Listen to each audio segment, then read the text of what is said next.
Hello, this is Dr. Christy Patton-Lukes, a chemical engineering professor at Missouri S&T.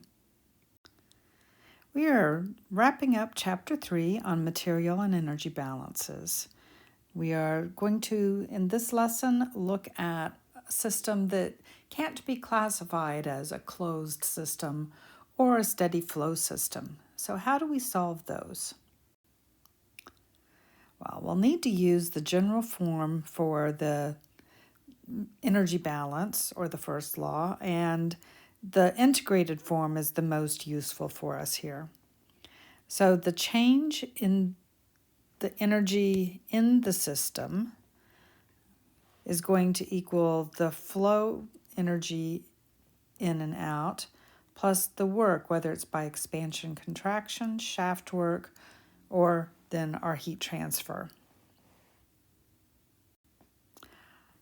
Let's look at an example.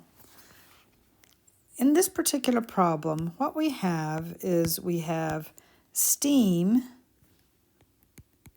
at 20 bar and 400 degrees C flowing in a pipe. Okay, so that's all it's doing. It's flowing in a pipe. Now, an evacuated rigid tank is connected to the steam pipeline through a valve. So we have connected to this a valve that then leads to a tank. All right, the tank is evacuated, which means that initially it has nothing in it. It is rigid, which means that the volume is constant. And it's connected to the steam pipeline through a valve. At a certain time, so this is going to be time 1 for our problem, the valve is opened and steam flows into the tank until the pressure is equalized. So time 2 is when P equals 20 bar, equalized, right? The valve is then closed. Stop the problem, time 2.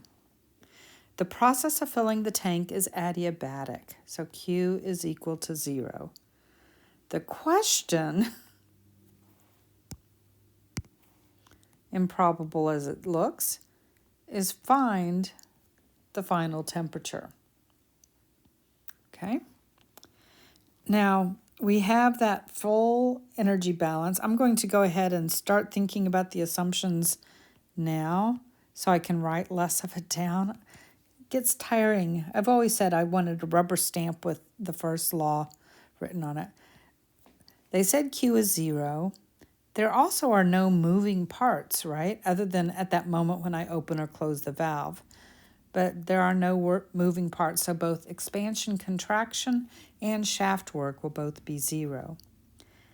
And they've said nothing at all about kinetic energy or potential energy, so all of those terms will be 0.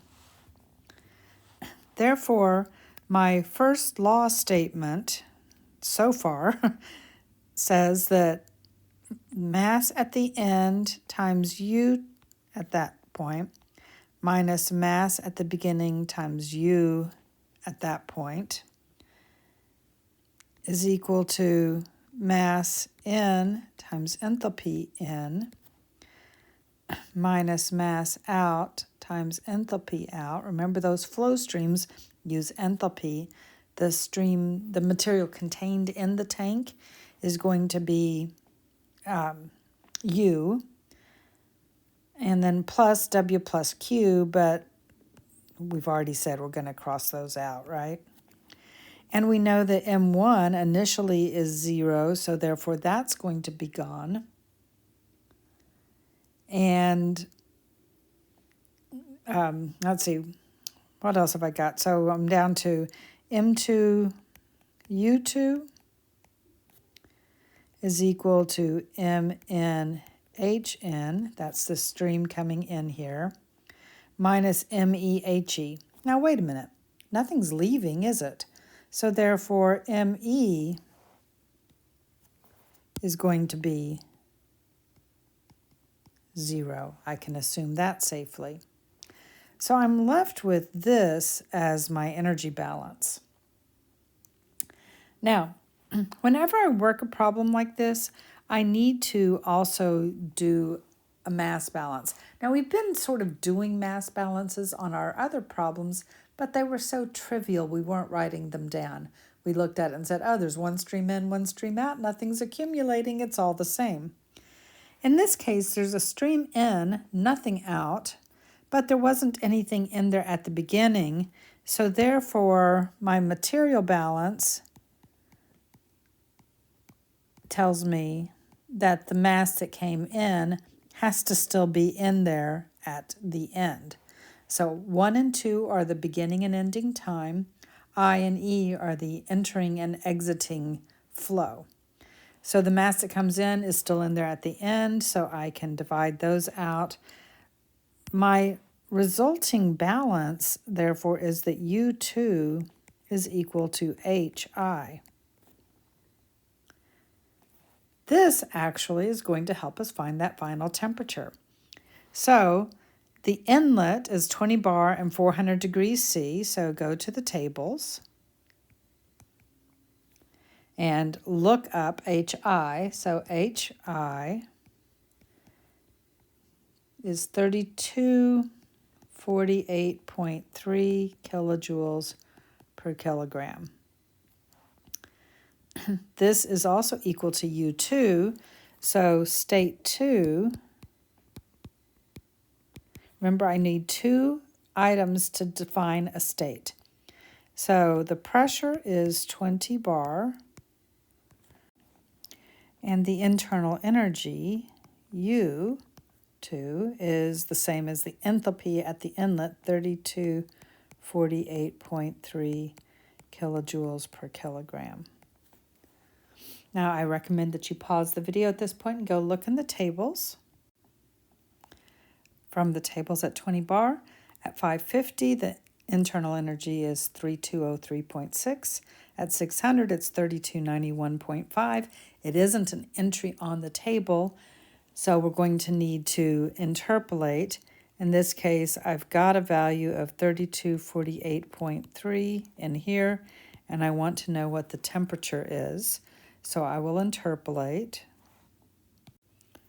So T minus 550 is 3248.3 minus 3203.6, and that's equal to the slope from the 2 points that we have here. So 600 minus 550 over 3291.5 minus 3203.6.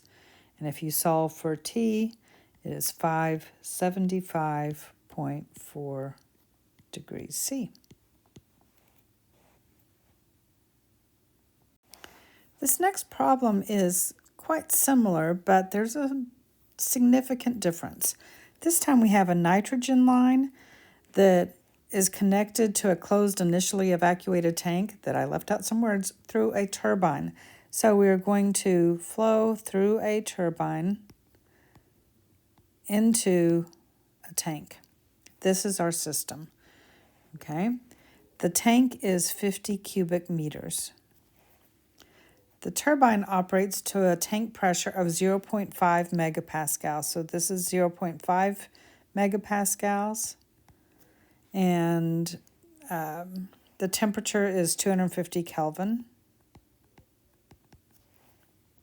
If the entire process is adiabatic, determine the turbine work.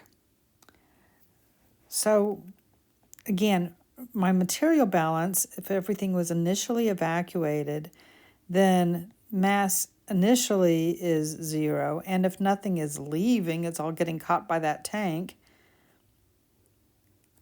That was M1. Time 1 is 0, and nothing leaves, so ME is 0, which means that the mass at the end, time 2, is the same as the mass that enters. Okay, and we know that the volume is 50 meters cubed. Okay, this is also what is, right, at the end, it is at 250 Kelvin and 0.5 megapascals. So therefore, the mass times the specific volume is mass times 0.147817 meters cubed per kilogram. Mass 2 is equal to the mass that came in, and that is going to equal 338.26 kilograms. Okay, but we haven't gotten to the energy balance part yet, right? Now again, let's assume that kinetic energy and potential energy are zero. They're not mentioned, and we don't need any extra complications. So our first law is MEHE minus MIHI, right? The flow in and out, plus M2U2 minus M1U1, and that is all going to equal Q plus W. Now, we've said that M1 is 0, ME is 0. Q, they told us, was 0. And the work is what we're looking for.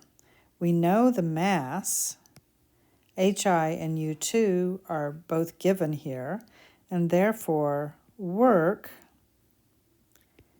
the amount of work done, is going to be the mass times U2 minus HN. And so 338.26 kilograms times U at the end, 183.89, minus H coming in, 310.276 kilojoules per kilogram. And so the total work is going to be 42,750. That's going to be negative kilojoules, or negative 42.75 megajoules. Generally, we write our answer so that it's a number between 1 and 1,000 and adjust the order by changing the prefix in SI units. This says that 42.75 megajoules of work is done, now because of the negative sign, it is done by the system.